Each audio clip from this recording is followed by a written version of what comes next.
students, here I am Sonu Yadav, grateful, powerful and wonderful channel that's name is Aarvat expert. मेरे प्यारे बच्चों, मैं सोनू यादव आपके चैनल में आरवत एक्सपर्ट में आपका स्वागत करता हूं।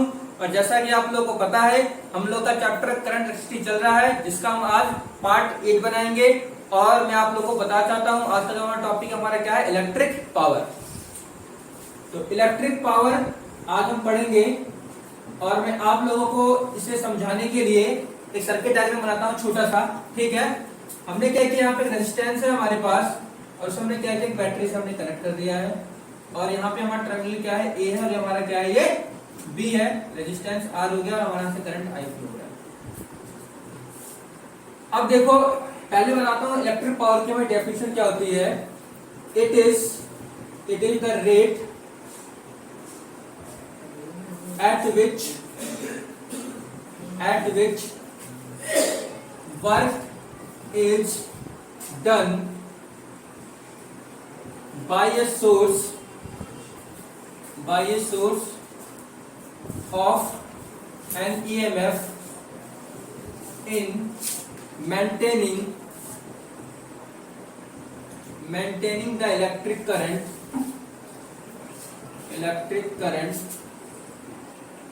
through the circuit। ये हमारी क्या है, डेफिनेशन है हमारी। किसकी डेफिनेशन है हमारी, ये इलेक्ट्रिक पावर की। क्या लिखा हमने, it is the rate at which work is done. Work हमारा क्या हो रहा है, डन हो रहा है। किससे हो रहा है, by source of an EMF in maintaining the electric current through the circuit. अब देखो, इलेक्ट्रिक पावर का फॉर्मूला हमारे पास क्या होता है, हमारे पास होता है E equals to, electric power का लिखते हैं, P से लिखते हैं, P is equals to W upon T। This is the formula for electric power। Electric power कहने का मतलब क्या है कि हमारे देखो, जब हमारे इलेक्ट्रॉन्स हमारे क्या होंगे, जब हमारे यहाँ से करंट हमारा फ्लो हो रहा है, इसमें क्या इलेक्ट्रॉन्स हमारे मूव करेंगे, तो इलेक्ट्रॉन जो हमारे ए से बी जाएंगे, तो हमारा क्या होगा, वर्कडन होगा। जब हमारा वर्कडन होगा तो वर्कडन जो हमारा हो रहा है उसके से हमारा क्या हो रहा है, ईएमएफ पे इफेक्ट पड़ रहा है।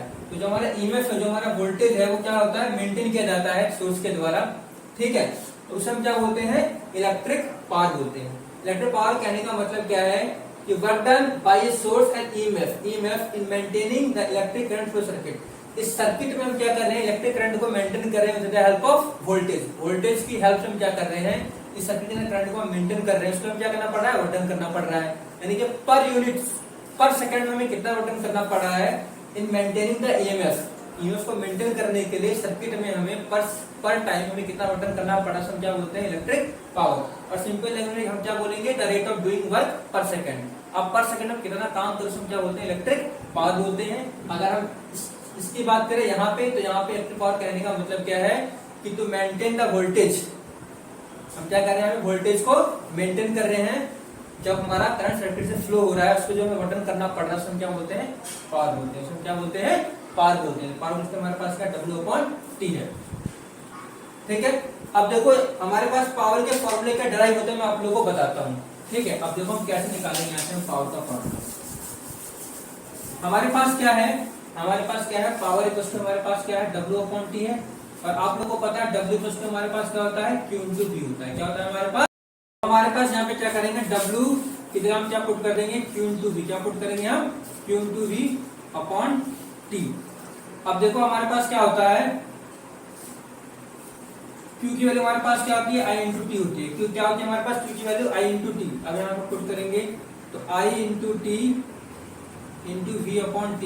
T से T हमारा क्या कैंसिल हो गया, तो P कोस्ट हमारे पास क्या आएगा, V आएगा। ये हमारा क्या है, पहला फॉर्मूला निकला पावर का। क्या निकला हमारे पास, पहला फॉर्मूला निकला पावर का। अब देखो P कोस्ट हमारे पास क्या है, V into I है। अच्छा, V कोस्ट हमारे पास क्या होता है, IR। यहाँ से कहाँ से मिलता है हमें, ओम्स लॉ से मिलता है। कहाँ से मिलता है हमें, ओम्स लॉ से मिलता है। ठीक है, अब दोबारा हम पुट करेंगे तो क्या होगा हमारे पास, V की जगह I into R into Y। तो क्या आ गया हमारे पास, power equals to I square into R।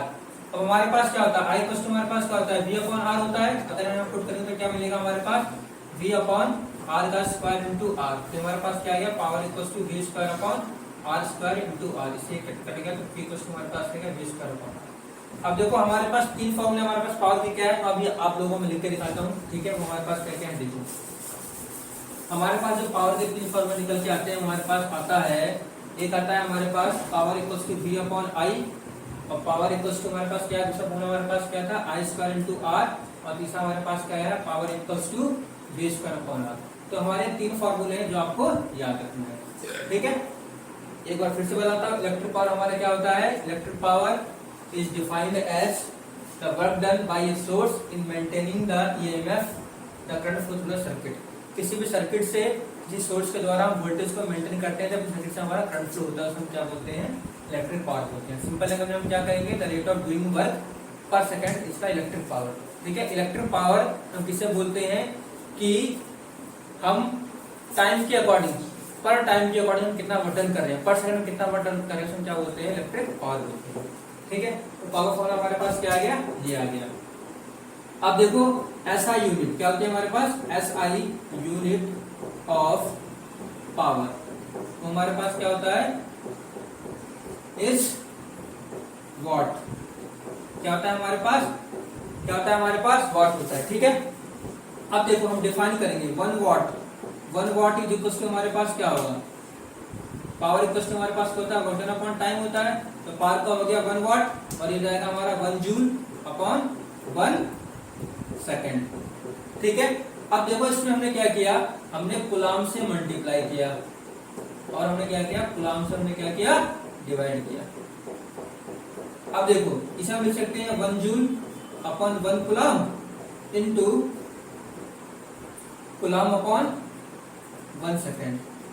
अब देखो हमारा क्या होगा, जूल अपॉन कूलाम हमारा क्या हो जाएगा, वोल्टेज, क्या हो जाएगा हमारा, वोल्टेज। और ये हमारे पास क्या हो गया, कूलाम अपॉन टाइम, हमारे पास क्या हो जाएगा, करंट, क्या हो जाएगा हमारे पास, करंट हमारे क्या हो जाएगा, एम्पियर। यानी कि हमारी इलेक्ट्रिक पावर की यूनिट हमारे पास क्या हो जाएगी, एक तो हमारे पास वॉट होती है, दूसरी हमारे पास क्या होती है, वोल्ट एम्पियर। क्या होती है हमारे पास, वोल्ट एम्पियर। तो 1 watt is equals to 1 volt ampere, ये भी हम लिख सकते हैं। दोबारा समझिए, हमारे पास क्या होता है कि क्या कहते हैं, 1 वॉट इक्वल्स टू हमारे पास क्या होता है, 1 जूल अपॉन 1 सेकंड। देखो 1 जूल हो गया वर्क डन का, टाइम पे क्या हो गया हमारा सेकंड। अब हमने क्या किया, यहाँ से हमने कूलाम से मल्टीप्लाई किया और हमने क्या किया, कूलाम से डिवाइड किया। तो अब यहाँ पे हमें क्या मिलेगा, हमने इस कूलाम को आगे लिख दिया है, ठीक है, और हमारे पास इस कूलाम को हमने यहीं पे रहने दिया। तो अब देखो जूल अपॉन कूलाम, ये हमारा क्या हो गया, वोल्टेज, और कूलाम अपॉन टाइम, ये हमारा क्या हो गया, एम्पियर, ठीक है। तो 1 वॉट इज इक्वल टू हमारे पास क्या होता है, 1 वोल्ट एम्पियर, ये भी हम लिख सकते हैं, ठीक है।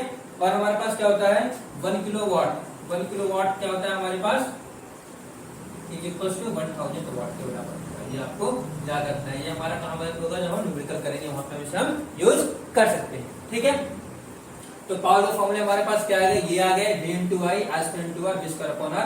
और ऐसा इनका पावर हमारे पास क्या होता है, वॉट होता है, और हम क्या होता है हमारे पास, एक वोल्ट एम्पियर भी होता है, ठीक है। अब हम अपने नेक्स्ट टॉपिक की तरफ बढ़ते हैं, हमारा क्या है, इलेक्ट्रिक एनर्जी। क्या है हमारे पास, इलेक्ट्रिक एनर्जी। इलेक्ट्रिक एनर्जी को हम क्या कर सकते हैं, it is the total work done, it is the total work done by source of EMF in, by source of EMF in maintaining the electric current through the circuit, ठीक है। तो electric energy हमारे पास क्या है, electric energy की हम बात करें, इसमें हम क्या लिखेंगे, it is the total work done, total work done by a source, क्या है, by a source in an electric circuit, ठीक है। क्या है हमारे पास, it is the total work done by a source an electric circuit. थोड़ा सा हमारा मुश्किल हो गया है। It is the total work done by a source in maintaining an EMF, an electric current flows through a circuit,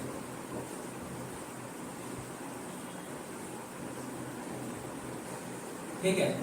तो हमारा क्या है, इसमें हम इलेक्ट्रिक एनर्जी का मतलब क्या है, जो हमें टोटल वर्क करना पड़ता है किसी भी सर्किट में, क्या कहते हैं, वोल्टेज को मेंटेन करने के लिए, जब किसी सर्किट से हमारा करंट फ्लो होता है, तो हम क्या बोलते हैं, इलेक्ट्रिक एनर्जी बोलते हैं। हमारे पास फॉर्मूला क्या होता है, हमारे पास फॉर्मूला होता है E equals to P into T. हमारे पास क्या होता है फॉर्मूला, एक वस्तु हमारे पास क्या होता है P into T. This is the formula for electric energy. और इसकी ऐसा हमारे पास क्या होगी, जूल होगी। क्या होगी हमारे पास, जूल होगी। जो हम किसमें मेजर करते हैं, जूल में मेजर करते हैं। ठीक है। और कॉमर्शियल यूनिट हमारे पास क्या होती है, जो हम अपने घरों में जो हमारे यहाँ मीटर्स लगे होते हैं उसे हम किसमें नापते हैं, कॉमर्शियल यूनिट बोलते हैं। क्या बोलते हैं उसे हम, commercial unit of electric energy. वो हमारे पास क्या होती है, किलो वाट आवर। क्या होती है हमारे पास, किलो वाट आवर। क्या होती है हमारे पास, किलो वाट आवर। तो मैंने क्या बताया आपको, इलेक्ट्रिक एनर्जी हमारी क्या है, इलेक्ट्रिक एनर्जी हमारे पास क्या है कि किसी भी सर्किट में जो हमारा टोटल वर्क डन होता है वोल्टेज को मेंटेन करने के लिए, जो हमारा सर्किट से करंट फ्लो होता है उसको हम क्या बोलते हैं, इलेक्ट्रिक एनर्जी बोलते हैं। और फॉर्मूला हमारे पास क्या होता है, E = P × T, यानी पावर इनटू टाइम। और इसे हम किसी मेजर करते हैं, जूल में मेजर करते हैं। और जो हमारी कॉमर्शियल यूनिट इलेक्ट्रिक एनर्जी हमारे पास क्या है, किलो वाट आवर। तो हम आपको बताएंगे कि 1 किलो वाट आवर में कितना जूल होता है। क्या बताएंगे हम कि 1 किलो वाट आवर में कितना जूल होता है, वो हम निकालेंगे। बहुत इंपॉर्टेंट है। और अगर आप लोगों के घरों में हम मीटर यूज करते हैं, वहाँ पे जब हमें इलेक्ट्रिक बिल देना पड़ता है तो वहाँ पे भी हम किलो वाट आवर में हमारे क्या आती है, यूनिट आती है। हम वहाँ से हम निकालते हैं कि हमें कितना पेमेंट करना है।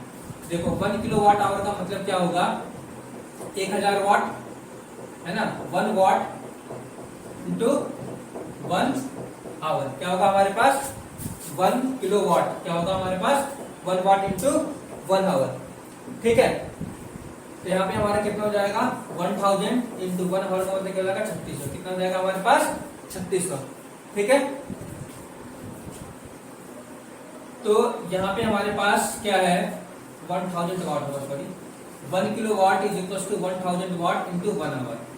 1 किलो वाट आवर का मतलब क्या होगा, देखो 1 किलो की जगह पे हमारा क्या आ गया, 1000 वाट आ गया। और यहाँ पे हमारा कितना का 1 आवर।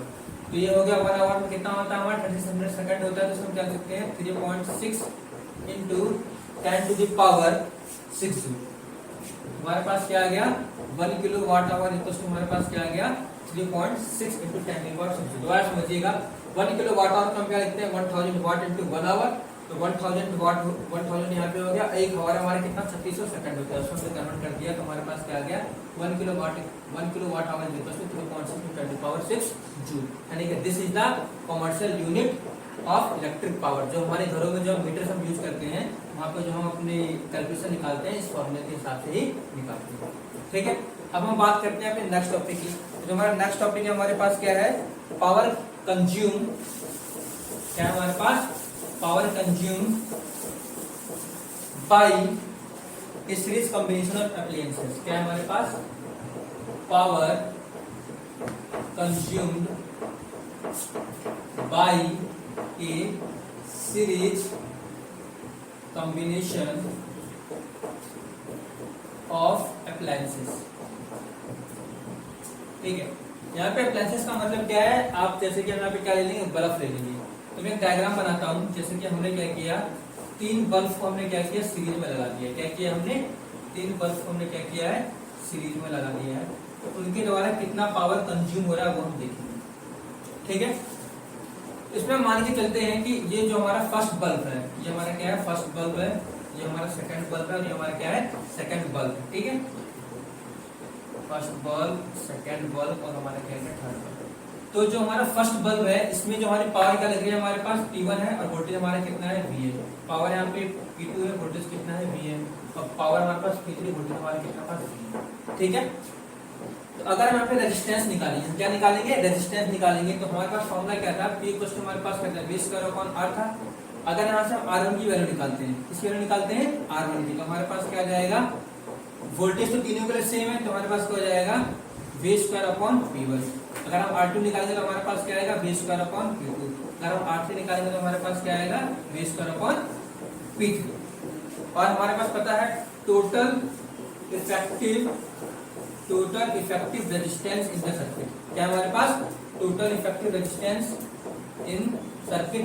तो हमारे पास क्या होगा, हमारे पास होता है R = R1 + R2 + R3। जैसा कि आप लोगों को पता है, हम लोग पढ़ते हुए आज है कि सीरीज कॉम्बिनेशन में रेजिस्टेंस का हमारे पास क्या होता है, ये होता है। अब हमारे पास वैल्यू है तीनों की। तो हमारे पास यहाँ से अगर R की निकालें तो हमारे पास क्या आएगा, V² क्या आएगा, हमारे पास P आएगा। तो यहाँ पुट करते हैं, V² P हो गया। यहाँ पे हमारे पास क्या हो जाएगा, V² P1 plus V square upon P2 plus V square upon P3। ठीक है, अब यहाँ से हम क्या करते हैं, 1 अपॉन P V स्क्वायर हम कॉमन ले लेंगे दोनों तरफ से, यहाँ हो जाएगा 1 upon P1 plus 1 upon P2 plus 1 upon P3। यहाँ से हमारा ये और ये कैंसिल हो गया, तो 1 अपॉन P प्लस हमारे पास क्या आ गया, 1 upon P1 plus 1 upon P2 plus 1 upon P3। तो ये हमारा क्या हो जाता है, the total effective power in series combination of appliances. अगर हम अप्लायंसेस को क्या करेंगे, अगर हम अप्लायंसेस को क्या करेंगे, अगर हम पैरेलल में कनेक्ट करते हैं, सॉरी सीरीज में कनेक्ट करते हैं, तो हमारे पास फॉर्मूला क्या आता है, दिस वन आता है। क्या आता है हमारे पास, एक बार मैं ऊपर लिखता हूँ, तो हमारे पास क्या आएगा, फॉर्मूला हमारे पास आता है कि 1 upon P equals to 1 upon P1 plus 1 upon P2 plus 1 upon P3। This is the formula for power consumed by series combination of appliances. अगर हम क्या कहते हैं, अप्लायंसेस को अगर हम सीरीज कॉम्बिनेशन में निकालेंगे तो हमारे पास हमारे पास क्या आएगा, ये है। ठीक है, अब हम बढ़ते हैं अपने नेक्स्ट टॉपिक की तरफ। नेक्स्ट टॉपिक हमारे पास क्या है, power consumed by parallel combination of appliances. अब हम देखेंगे कि जब हम अप्लायंसेस को हम क्या करते हैं, पैरेलल में लगाते हैं, किसमें लगाते हैं, हम पैरेलल में लगाते हैं, तो हमारा फॉर्मूला क्या आता है वो हम देखेंगे यहाँ पे। ठीक है, इस डायग्राम को भी हमें चेंज करना पड़ेगा। चलिए अब बनाते हैं, समझ में आ रहा होगा आप लोगों को, बहुत ही आसान बहुत सिंपल तरीके से मैंने कराया है। ठीक है, इसमें हमारा न्यूमेरिकल्स बनते हैं, इसमें मैंने कराया आपको, मल्टीपल चॉइस क्वेश्चन आपको आएंगे, इसमें मैंने कराया आप लोगों को। ठीक है, बहुत ही आसान डेरिवेशन है। तो power consumed by parallel combination of appliances। ठीक है, तो हम यहाँ पे क्या करेंगे, यहाँ पे हम 3 बल्ब को लेते हैं, क्या करते हैं, हमने 3 बल्ब को लेंगे, हम क्या करेंगे, उसे हम पैरेलल में कनेक्ट कर देंगे। तो पहला बल्ब हमने ये ले लिया, दूसरा बल्ब हमारे पास ये है, और तीसरा बल्ब हमारे पास ये है। ठीक है, वैसे हमने क्या किया, यहाँ पे बैटरी क्या किया। ठीक, अब देखो यहाँ पे हमारे पास क्या होगा, जो हमारे पास पावर P1 है, इसकी पावर P2 है, इसकी पावर हमारे पास क्या है, P3 है। ठीक है, तो अगर हम यहाँ पे क्या करते हैं, यहाँ से फिर से R1 की वैल्यू निकालेंगे, तो R1 हमारे पास क्या होगा, V square upon P1, R2 हमारे पास क्या होगा, V स्क्वायर अपॉन P2, और R3 हमारे पास क्या होगा, V स्क्वायर अपॉन P3। अब हमें पता है टोटल इफेक्टिव रेजिस्टेंस, क्या है हमारे पास, total effective resistance in parallel. तो हमारे पास क्या होता है, 1 upon R is equal to 1 upon R1 plus 1 upon R2 plus 1 upon R3। ठीक है, अब यहाँ पे क्या करेंगे, वैल्यू पुट करेंगे हम तीनों की। अब देखो, जब हम वैल्यू पुट करते हैं यहाँ पे, अगर मैं यहाँ पे निकालता हूँ, किसकी वैल्यू निकालता हूँ, इस फॉर्मूले से अगर मैं निकालता हूँ, अगर मैं इसे 1 अपॉन R1 करूंगा तो मेरा क्या हो जाएगा, ये P1 अपॉन V स्क्वायर होगा, नहीं होगा। ठीक है, तो यानी कि यहाँ पे हमारे पास क्या जाएगा, P1 अपॉन V स्क्वायर, यहाँ पे हमारा क्या जाएगा, P2 अपॉन V स्क्वायर, और यहाँ पे हमारे पास क्या जाएगा, P3 अपॉन V स्क्वायर, यहाँ पे हमारा क्या जाएगा, P अपॉन V स्क्वायर। ठीक है, तो यहाँ से हमारा क्या होगा, अगर हम V को कॉमन ले लेते हैं दोनों तरफ से V स्क्वायर को, तो P1 plus P2 plus P3, और यहाँ पे हमारा क्या आ गया, 1 अपॉन V स्क्वायर। ये हमारा कैंसिल हो गया। तो हमारे पास फॉर्मूला क्या बन के आता है, P equals to P1 plus P2 plus P3, यानी कि पैरेलल कॉम्बिनेशन में जो हमारा पावर था, हमारे पास क्या होता है, P1 plus P2 plus P3। ठीक है, तो power consumed by parallel combination of places का फॉर्मूला हमने देखा। हमने पहले क्या किया, R1 की वैल्यू निकाली, R2 की वैल्यू निकाली, R3 की वैल्यू निकाली। अब हमें पता है कि पैरेलल कॉम्बिनेशन रेजिस्टेंस का हमारा इफेक्टिव फॉर्मूला क्या होता है, हमारे पास 1 upon R equals to 1 upon R1 plus 1 upon R2 plus 1 upon R3। तो अब हमने क्या किया, यहाँ से जैसे हमारे पास ये है, यहाँ से अगर हम फॉर्मूला निकाल रहे हैं किसकी, अगर हम 1 अपॉन R1 किया हमने, इसका 1 अपॉन R1 करेंगे तो क्या होगा, पूरे ऊपर चला जाएगा, V2 इसका नीचे आ जाएगा, इसी के हिसाब से सारे फॉर्मूले यहाँ पे लिख दिए हैं। ठीक है, V स्क्वायर हमारा कैंसिल होगा, तो हमारे पास ये आ गया, यानी कि the formula for power consumed by parallel combination हमारे पास क्या होता है, P equals to P1 plus P2 plus P3। ठीक है, तो आशा करता हूँ आप लोगों को इलेक्ट्रिक पावर का टॉपिक समझ में आया होगा, और ये हमारा यहाँ पे जो है ये क्या कहते हैं, ये चैप्टर कंप्लीट है। अब जो हम नेक्स्ट पार्ट पढ़ेंगे इलेक्ट्रिसिटी का, हमारे पास क्या है, किरचॉफ लॉ है, जो कि वेरी इंपॉर्टेंट है। किरचॉफ लॉ पढ़ेंगे हम। ठीक है, इसमें उसका फर्स्ट और सेकंड लॉ पढ़ेंगे, उसके बाद हम पढ़ेंगे विशनल ब्रिज पढ़ेंगे, उसके बाद हम पढ़ेंगे मीटर ब्रिज पढ़ेंगे, उसके बाद हम पढ़ेंगे क्या कहते हैं, पोटेंशियोमीटर पढ़ेंगे। इंस्ट्रूमेंटल पढ़नी है इस तरह में, जो हमारा नेक्स्ट वीडियो जो बनेगी। ठीक है, बाकी जो हमारा अब तक का जो है ये हमारा जो भी था पार्ट वो खत्म हो चुका है। ठीक है, तो सब लोगों को आशा करता हूँ आप लोगों को समझ में आ जाएगा होगा। और सभी बच्चों को मैं बोल रहा हूँ सब लोग मल्टीपल चॉइस क्वेश्चन की प्रैक्टिस अधिक से अधिक करें।